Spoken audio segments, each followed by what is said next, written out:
En todas las familias hay problemas entre hermanos, primos, tíos. Pero cuando uno habla de una casa real, esos problemas se magnifican por las magnitudes que tienen. Decía Shakespeare que, inquieta está la cabeza que lleva una corona, pero más todavía si no hay corona de por medio. Francia, legitimistas contra orleanistas y bonapartistas. En Francia la monarquía fue abolida en 1789 tras la revolución que llevó a Luis XVI y María Antonieta a la guillotina. No obstante, desde entonces tendrían lugar varias restauraciones monárquicas por parte de diferentes dinastías que pasado el tiempo todavía siguen disputándose el inexistente trono de la Quinta República Francesa. La dinastía que gobernó durante más tiempo fue la Casa Real de Borbón, concretamente desde el siglo XVI. Fueron proclamados y depuestos en varias ocasiones hasta llegar al rey Carlos X, el último rey de Francia de esta familia. Una nueva revolución en 1830 le obligó a abdicar y fue entonces cuando la corona pasó a Luis Felipe I de Orleans, descendiente también de los Borbones pero perteneciente a la Casa Real de Orleans. Luis Alfonso de Borbón y Margarita Vargas en la primera recepción de los reyes Felipe y Leticia. A pesar de no ostentar ya la corona, los descendientes de Carlos X continuaron reivindicando sus derechos hasta que el príncipe Enrique de Artois murió sin haber tenido hijos 1883. Fue entonces cuando la dinastía cambió de titulares e incluso de país, ya que para encontrar a posibles herederos hubo que buscarlos en la rama española de los Borbones. Se trataba de los descendientes del Felipe V, quien para poder ser proclamado rey de España tuvo que firmar en 1713 el Tratado de Utrecht, en el renunciaba a sus derechos al trono francés tanto para él como para sus descendientes. Eso pareció no importarle a estos últimos e iniciaron unas reivindicaciones que llegan a la actualidad representadas en la figura de Luis Alfonso de Borbón, hijo del príncipe Alfonso de Borbón y Carmen Martínez Bordiut, el príncipe Enrique de Orleans. Conde de París. Él es desde la muerte del duque de Cádiz en 1989 el jefe de la Casa de Borbón francesa y por lo tanto candidato a convertirse en rey con el nombre de Luis XX. Los sectores que lo apoyan se hacen llamar legitimistas, pero la realidad es que son más los que están en su contra que quienes están a favor de la reinstauración de la monarquía francesa en su persona. Sus principales rivales son los miembros de la Casa Real de Orleans, considerados ampliamente como los herederos legítimos del trono, puesto que a esta dinastía era a la que pertenecía el último rey francés, Luis Felipe I. Su principal argumento en contra de los Borbones es que la rama española de la dinastía carece de legitimidad tras la renuncia de Felipe V, por lo que se niegan a reconocer la candidatura del nieto de Francisco Franco. La propia República Francesa tradicionalmente ha considerado a los Orleans los legítimos herederos al trono, pero aún así no hay nada decidido y el futuro del actual conde de París, Enrique de Orleans, no es menos incierto que el de su pariente borbónico. El príncipe Juan Cristóbal Bonaparte. Pero por si todos estos problemas sucesorios parecieran pocos, hay una tercera dinastía en disputa, los Bonaparte. Y es que uno no se puede olvidar que tras la Primera República en Francia emergió la figura de Napoleón Bonaparte, coronado a sí mismo como emperador y fundador de un linaje que daría 3 soberanos a Francia de entre sus descendientes. El último de ellos es Juan Cristóbal Bonaparte, actual jefe de la Casa de Bonaparte y sobrino del célebre general.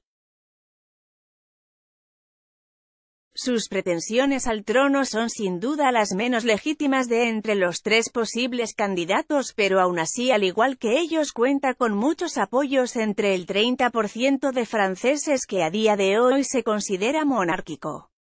Italia, los Saboya contra los Aosta. La monarquía italiana no tuvo mucha mejor suerte que en su país vecino, pero sí es cierto que al menos esta forma política se mantuvo hasta bien. Entrado el siglo XX, fue en 1946 cuando el rey Víctor Manuel III se vio obligado a abdicar tras el desastre que supuso el régimen fascista que él apoyó abiertamente. Su hijo fue proclamado como Humberto II, pero solo llegó a gobernar poco más de un mes y acabó partiendo al exilio. Tras la muerte de este último en 1983, el encargado de sucederle fue su único hijo varón, el príncipe Víctor Manuel de Saboya. Es reconocido por la mayoría de la realeza europea como el auténtico jefe de la Casa Real de Saboya y por lo tanto el heredero al trono. No obstante, hubo una persona que no lo reconocía, su propio padre. Víctor Manuel de Saboya junto a su hijo montados en un coche en Florencia. El caso es que Víctor Manuel contrajo matrimonio en 1970 con la esquiadora Marina Doria en una ceremonia celebrada en Las Vegas y que atentaba contra las normas de su familia. Y es que no solo tenía prohibido casarse con una plebeya, sino que lo hizo además sin el consentimiento de su padre. Ambas condiciones incumplidas han hecho que muchos monárquicos italianos le hayan retirado su apoyo. En su lugar prefieren al duque Amadeo de Aosta, sobrino del último rey de Italia y descendiente masculino inmediatamente anterior a Víctor Manuel. Él sí cumple los requisitos establecidos por la ley de sucesión, se casó con la princesa Claudia de Orleans y el propio Humberto II pensó en nombrarle heredero a él en lugar de a su hijo, y en base a ello en 2006 se autoproclamó a sí mismo jefe de la Casa Real de Saboya. El duque Amadeo de Aosta, pretendiente al trono italino, foto, Casa Real de Saboya desde ese momento, pero también antes, ambos pretendientes viven en una disputa constante llena de decisiones judiciales contradictorias e incluso más de un altercado físico. El más sonoro sin duda fue el protagonizado en 2004 en la boda del príncipe Felipe y Leticia Ortiz. La Casa Real Española decidió invitar a los dos para evitar el conflicto y tuvo la previsión de sentarles en mesas separadas, pero aún así ocurrió lo inevitable. El príncipe Víctor Manuel había bebido unas copas de más y al encontrarse con su primo le dio un puñetazo que dejó a los allí presentes sin palabras. El único que habló de manera contundente fue don Juan Carlos para decir, nunca más. Los dos pretendientes al trono de las dos Sicilias. El reino de las dos Sicilias tuvo una corta existencia, ya que fue creado en 1816 y llegó a su fin en 1861. No obstante, lo cierto es que la dinastía que lo gobernó tiene siglos de historia detrás, sus orígenes se remontan al siglo XVIII y están muy vinculados al rey Carlos III de España, también soberano de Nápoles. El último rey de las dos Sicilias fue Francisco II, 1836 a 1894, y desde entonces sus herederos se fueron sucediendo unos a otros sin problema hasta 1960.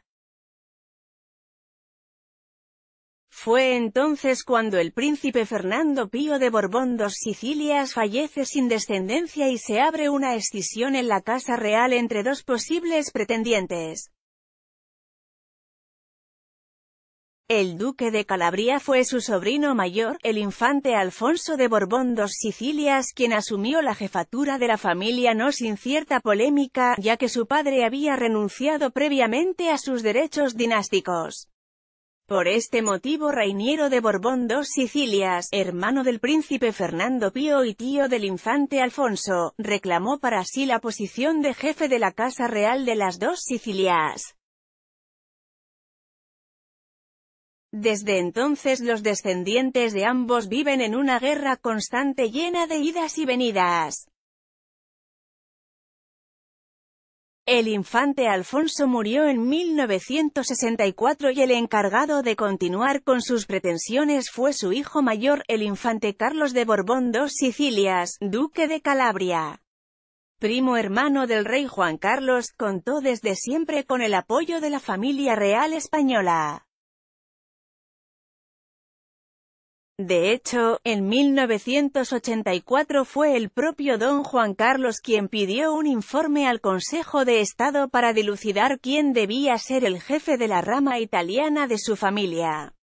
El documento sirvió para refrendar las pretensiones del duque de Calabria, pero no consiguió poner fin al conflicto. El duque de Castro y su esposa en la boda de los príncipes Alberto y Charlene de Mónaco. El otro pretendiente es curiosamente una persona de igual nombre, por lo que es conocido como duque de Castro. Es el nieto de Rainiero de Borbón dos Sicilias y el depositario de sus derechos al depuesto trono. Su principal argumento es el de que su tío abuelo había renunciado a sus derechos dinásticos y por lo tanto él es el verdadero heredero. Cuenta a su favor además con el apoyo de las familias reales de Mónaco, Dinamarca y Bélgica.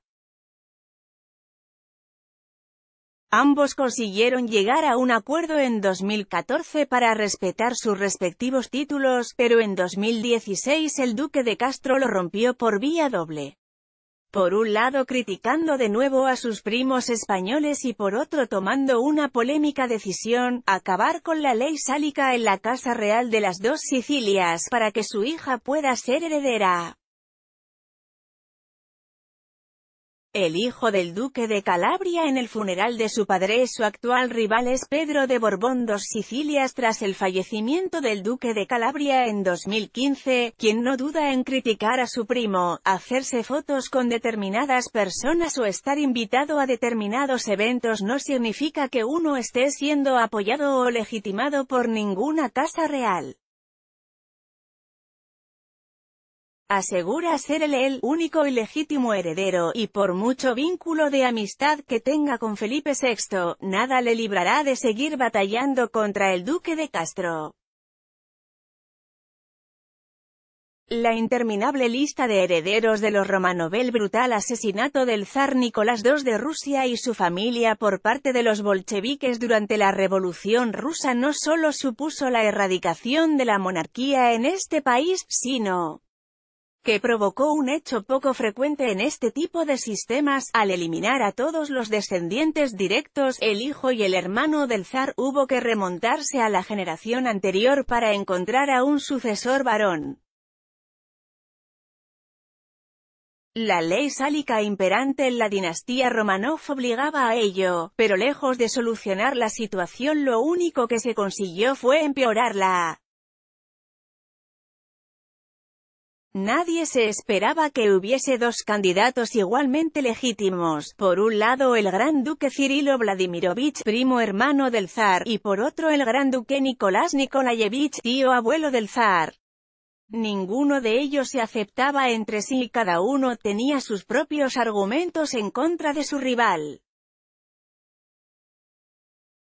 María Vladimirovna Románov en la cena de gala previa a la boda del príncipe Felipe y Leticia Ortiz. En cualquier caso, fueron los descendientes del autoproclamado zar Cirilo y quienes consiguieron mayor respaldo por parte de la comunidad internacional y a día de hoy su heredera es la gran duquesa María Vladimirovna.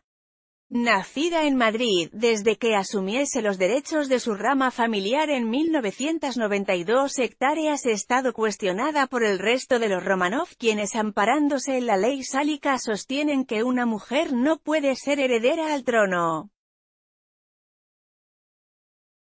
Durante gran parte de su vida, los descendientes varones del gran duque Nicolás Nikolayevich se han opuesto a su candidatura basándose en dicho argumento. Primero fue Nicolás Romanovich, creador de la Asociación de la Familia Romanov, y posteriormente su hermano Dmitri Romanovich. Ambos murieron sin hijos, por lo que en la actualidad esta rama dinástica ha quedado extinta. Dmitri y Nicolás Romanovich, durante el funeral de María Feodorovna en Copenhague. Una tercera opción alternativa sería la encarnada por el príncipe Andrés Andreevich Romanov, nieto de la gran duquesa Xenia y sobrino nieto del zar Nicolás II. Él y su familia han asumido las reivindicaciones de los hermanos Romanovich contra la gran duquesa María, pero ninguno de ellos lo tendrá fácil para imponer su postura. Se calcula que hay en torno a 30 descendientes con pretensiones a sentarse en el depuesto trono de Rusia algún día.